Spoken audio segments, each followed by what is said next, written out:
Good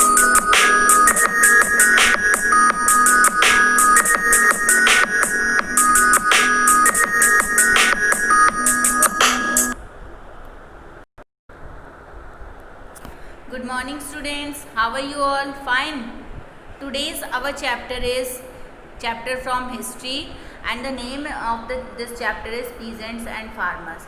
So in this chapter we will discuss about peasants and farmer. What are their problems like this.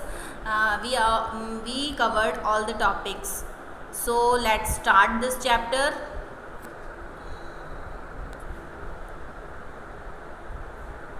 तो बच्चों इस तरीके से हम इस चैप्टर में पढ़ने जा रहे हैं पीजेंट्स और फार्मर के बारे में कि पीजेंट्स और फार्मर की क्या क्या कहानी है, क्या क्या प्रॉब्लम्स हैं उनके सामने।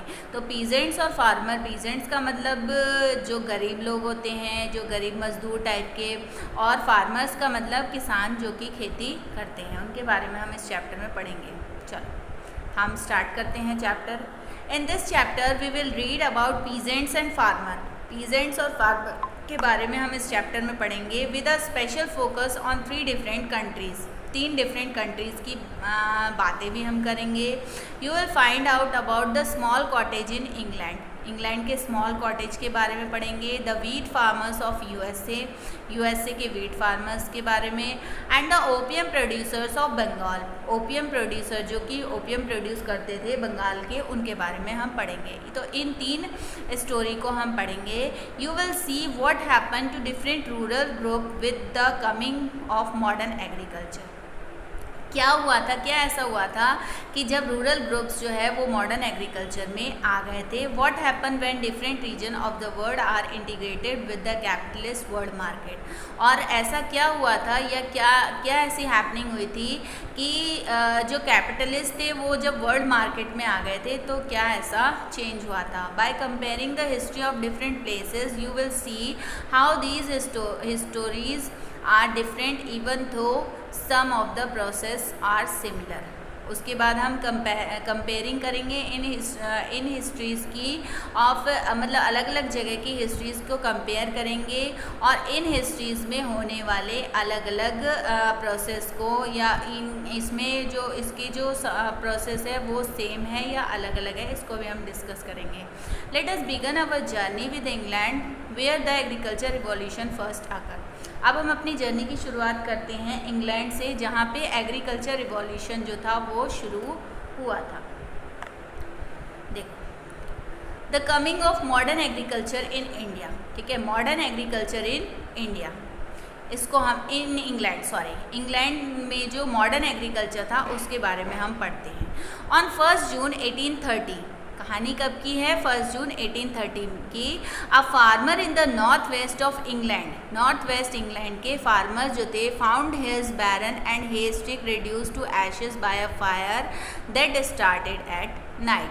इन्होंने क्या किया, जो फार्मर्स थे नॉर्थ वेस्ट इंग्लैंड के, उन्होंने अपने जो हेस्टिक थे, बांध थे, मतलब कि जो वो होती है जैसे फसल काटते हैं तो फसल में जो डंडियाँ होती हैं या जो वो होता है, उनको उन्होंने क्या किया, जलाना शुरू कर दिया स्टार्टिंग एट नाइट। नाइट के स्टार्ट में ही उसको वो जलाने लगे। ऑन द राइट ऑफ 28 अगस्त 1830, 28 अगस्त 1830 की रात में a threshing machine of a farmer was destroyed by labour in East Kent. East Kent के लेबर्स ने जो थ्रेशिंग मशीन थी उसको डिस्ट्रॉय कर दिया, डिस्ट्रॉय यानी उसको तोड़ दिया। Riots spread over southern England and about 387 threshing machine were broken. ये चीज़ जो थी ये इतनी जल्दी से फैली, ये इतनी स्पीड से फैली कि सदर्न इंग्लैंड में 387 थ्रेशिंग मशीन जो है वो तोड़ी गई। थ्रू दिस पीरियड, इस पीरियड में farmer receive threatening letters urging them to stop using machines that deprived workmen to their livelihood। अब इस पीरियड में फार्मर्स जो है उनको एक ऐसा लेटर मिला था जिसके कारण जो काम करना था, काम जो अभी तक लोग हाथों से करते थे, वर्कमैन किया जाता था, वो अब वर्कमैन जो है वो कौन करेगा, वो ये मशीनें करेंगे। स्विंग गवर्नमेंट एक्शन वर सर्फ स्विंग गवर्नमेंट ने ये एक्शन ली थी। Those suspected of rioting were rounded up. 1976 tried 9 hanging, 505 transported and 644 were behind bar. जिन लोगों ने इसको इस रियॉट्स को या इस लॉ के ख़िलाफ़ इन्होंने बोला था, उन लोगों को कुछ को फांसी पे टांग दिया गया, कुछ को ट्रांसपोर्ट कर दिया गया यानी कि बाहर भेज दिया गया, और कुछ को जेल में डाल दिया गया। तो ये था इंग्लैंड का जो मॉडर्न एग्रीकल्चर था वो इंग्लैंड की। The time of open field and Commons. ठीक है, अब हम पढ़ते हैं कि ओपन फील्ड सिस्टम क्या था और कॉमन लोग कौन थे। Before late 18 and early 19th century, 18th century के लास्ट में और 19th सेंचुरी के शुरुआत में, in large part of England the countryside were open. इंग्लैंड के बहुत सारे पार्ट में जो कंट्री साइड था वो ओपन था। कंट्री साइड यानी कि जो शहरों से अलग गांव में रहने वाले लोग थे, गांव की जो ज़मीन थी वो ओपन थी। Peasants cultivated on strip of land around the village they lived in. लोग जो थे वो उस लैंड पे कल्टीवेट करते थे जिस गांव में वो रहते थे। उस गांव के आसपास की जो लैंड थी, आसपास की जो ज़मीन थी, उस पे वो लोग कल्टीवेट करते थे। Each villagers were allotted a number of step to cultivate. सभी विलेजर्स को स्टेप्स जो थे, मतलब कि ज़मीन के टुकड़े जो थे वो अलॉट कर दिए जाते थे और वो उस पर कल्टिवेशन करते थे। These step were of varying quality and often located in different places. अब ये स्टेप्स जो होती थी इसमें क्वालिटी होती थी, मतलब कि खेती करने के लिए अच्छी होती थी, और ये अलग अलग जगह पे होती थी, लोकेट होती थी।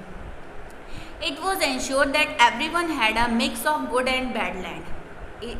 इसमें इस चीज़ का ध्यान रखा जाता था कि सबको अच्छी और बुरी, अच्छी से मतलब है जहाँ पे खेती बाड़ी अच्छी से होती हो, और बैड से मतलब है कि जो बंजर भूमि या कुछ ऐसी ज़मीन होती है जहाँ पे खेती नहीं होती है, तो सभी को वो उसका रेशो जो है वो इक्वली मिलना चाहिए। तो ये इसका मकसद होता था। Beyond these strip of cultivation they lay the common land. और इसी स्ट्रिप पे कल्टीवेशन करने के मकसद से जो लैंड थी वो कॉमन थी। All villagers had access to the commons. सब जितने भी गांव के लोग थे वो खुश थे। For the poor the common land was essential for survive. जो पुअर थे, जो गरीब थे, उनके लिए कॉमन लैंड जो थी ये सर्वाइव करने के लिए सफिशेंट थी। It supplementary their meagre income, sustain their cattle and help them ride over bad time when they crop fail.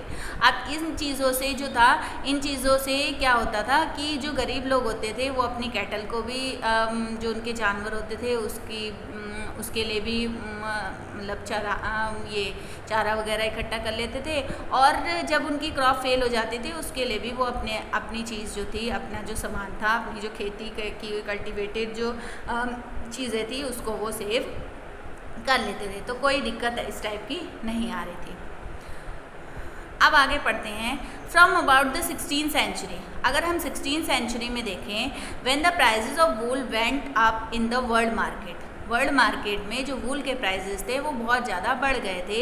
Rich farmer wanted to expand wool production to earn profit. जो rich farmers थे, बड़े बड़े farmers थे, उन्होंने क्या किया था, जो प्रोडक्शन था वूल का जो प्रोडक्शन था, क्योंकि वूल के प्राइसेस बढ़ गए थे वर्ल्ड मार्केट में, तो वूल का प्रोडक्शन जो है वो ज़्यादा करने लगे। They were eager to improve their sheep breeds and ensure good feed for them. अब वो क्या करते थे, शिप्स अच्छी क्वालिटी के शिप्स रखने लग गए और उनको अच्छा खाना देने लगे। They were keen on controlling large area of land is compact blocks to allow improve breeding. अब वो क्या करते थे, ज़मीन का बहुत बड़ा एरिया जो था वो अपने पास रख लेते थे, उसको ब्लॉक कर देते थे और वहाँ पे ये शिपों को पालते थे। So they began dividing the enclosing common land and build hedges around their holding to separate their property for that of other. इन्होंने क्या किया कि जब उन्होंने अपनी ज़मीनों को पैक कर दिया, यानी अपनी ज़मीनों को बंद कर दिया, या अपनी ज़मीनों के साइड में बाउंड्री वॉल कर दिया या उसको घेर दिया, तो क्या हुआ, यहाँ से एनक्लोजर्स जो थे, कॉमन्स के लिए जो एनक्लोजिंग सिस्टम जो था वो शुरू हो गया। अभी तक ओपन फील्ड सिस्टम था, अब ओपन फील्ड सिस्टम जो है धीरे धीरे एनक्लोजिंग सिस्टम जो उस पर जो है वो चला गया था। So they drove out villagers who had small cottages on the commons or prevented the poor from entering the enclosed field. अब जो उनकी enclosed field होती थी उसमें वो गरीब किसानों को या पुअर लोगों को या स्मॉल कॉटेज के लोगों को अंदर नहीं आने देते थे. बिटवीन 1750s एंड 1850s, 1750 और 1850s में 6 million acres of land was enclosed. 6 million एकड़ लैंड जो था वो एनक्लोज कर लिया गया था, घेर लिया गया था. The British parliament pass 4000 act legalise these enclosures. जो ब्रिटिश पार्लियामेंट थी उसने करीब करीब 4000 एक्ट्स जो थे वो पास किए थे और उसकी उन एक्ट्स के अकॉर्डिंग जो एनक्लोजर्स थे उसको लीगल बताया गया था, लीगलाइज कर दिया गया था. अब आगे पढ़ते हैं बच्चों. New demands for grain. Grain की नई demand. The English population between 1715 and 1900 multiple over 4 times. जो इंग्लैंड की पॉपुलेशन थी वो 1750 से लेके 1900 तक करीब करीब 4 गुना बढ़ गई थी. 4 टाइम्स जो थी वो बढ़ गई थी. Mounting from 7 million in 1750 to 21 million in 1850. आप देखो 7 मिलियन थी 1750 में, जो कि अगले 100 सालों में करीब करीब 21 मिलियन जो थी वो हो गई थी, एंड 30 मिलियन इन 1900, और आगे के 50 सालों में ये 30 मिलियन हो गई थी. This meant and increase demand for food grain to feed the population. अब जब पॉपुलेशन बढ़ेगी तो उनकी डिमांड भी बढ़ेगी, उनको फूड ग्रेन की भी ज़रूरत होगी. तो ये क्या करते थे, इनको जो थी फूड ग्रेन की डिमांड जो थी वो बहुत बढ़ गई थी. British at this time was industrialising. Britain जो था वो उस टाइम पे इंडस्ट्रियलाइजेशन की तरफ बढ़ रहा था. More and more people began to live and work in urban area. ज़्यादा से ज़्यादा लोग जो थे वो रहते थे और काम करते थे अर्बन एरिया में, मतलब शहरों में लोग जो थे वो पहुंच गए थे. Man from rural area migrate to town in search of job. और जो लोग गाँव में रहते थे वो भी माइग्रेट हो रहे थे टाउन की तरफ जॉब को ढूंढने के लिए.